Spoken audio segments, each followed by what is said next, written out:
Uns amics que han estat a Itàlia m'han portat de regal aquests linguinis. Veig que és un producte de Nàpols amb IGP. Vaig a cuinar-los per dinar. Vaig a fer una bona recepta. M'acompanyeu?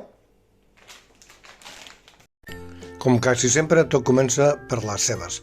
Les pelem i les picolem com si anéssim a fer un sofregit. Les piquem a poc i per fer un sofregit. D'acord? Farem servir dues cebes. Si són de figueres, millor. Si no, aquestes mateixes. Llavors posarem uns alls, també 4, 5, 6 caps d'alls, una mica al vostre gust. Els picolem també ben petits, picadets, els 6, que quedin ben petits, i els posarem amb la ceba, que ja la tenim, a la cassola, sofregim amb un bon raig d'oli d'oliva. D'acord? Ho barregem tot i continuem sofregint. Ara posarem la pastanaga. Primer de tot, les pelarem, llavors les trinxarem a poc i petit, també. Una mica més gran que la ceba, si volem. Això també una mica al nostre gust. A mi m'agrada llavors que s'hi troben els trossets al mig del sofregit.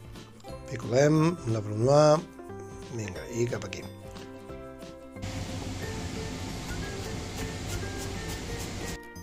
Vinga, anem picant. Vinga, tenim la ceba, que ja està sofregint, la ceba i l'all, i ara incorporem les pastanagues i continuarem sofregint tot plegat. Estem fent, de fet, una bolognesa clàssica, d'acord? Afegim la vedella, jo he posat mig quilo de vedella trinxada.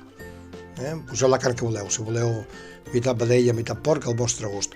Unes herbes al jardí, farigola i llaurer, podeu ficar alfàbrega si en teniu, o si és el temps, jo en el jardí no en tinc ara, fiquem sal, una mica de pebre, del molinet, jo tinc una barreja de 3 o 4 pebres, però poseu la que us agradi més i anem sofregint fins que la carn sigui cuita. No pot faltar el vi ranci. Amb una bolognesa, la veritat, ficaríem vi negre, però aquesta serà una bolognesa catalana.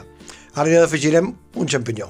Jo he comprat una safata d'aquests una mica trossejat, els podeu ficar 6, o a mi m'agrada trinxar-los una mica, que no siguin tan grossos, una mica al vostre gust. Podeu ficar també altre tipus de bolet, si us agrada. Vinga, cap endins. A sofregir tot plegat, tot junt, vinga. Sembla molt de xampinyó, però llavors ja sabeu que té molta aigua i s'evapora i queda una quantitat correcta. Fiquem també una mica de sal i pebre, anem sofregint, veieu com està el sofregit ja? Vinga, i ara afegim la salsa de tomàquet. Una salsa de tomàquet, la que feu sempre, la que us agrada fer, doncs aquesta mateixa. I ara ho farem bullir una mica, xup-xup, ho tapem, baixem el foc i que cogui una estoneta.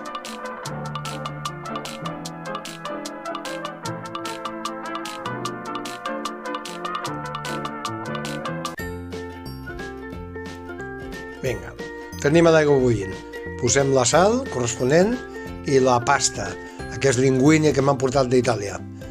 El paquet posa 10 minuts. A nosaltres a casa ens agrada una mica més, ho tinc que confessar. Però bueno, això al vostre gust. Tenim la bolognesa, mireu quina pinta que fa ja. Afegim la pasta, que està bullida al nostre gust. L'hem tastat de sal també.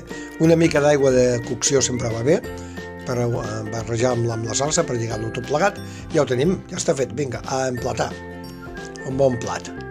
Els plats de pasta sempre són grans, us heu fixat? Vinga, una mica de bolognesa, que n'hi ha força, nosaltres sempre en posem bastant, i el formatge que us agradi més. Jo li he ratllat una mica de formatge d'ovella. A totes les cases hi ha una recepta familiar per fer la pasta. Aquesta és la nostra. La fem quasi sempre amb macarrons, amb espaguetis, i en aquest cas amb aquests linguinis tan extraordinaris que m'han portat d'Itàlia. I queda boníssima. Us animo a fer-la.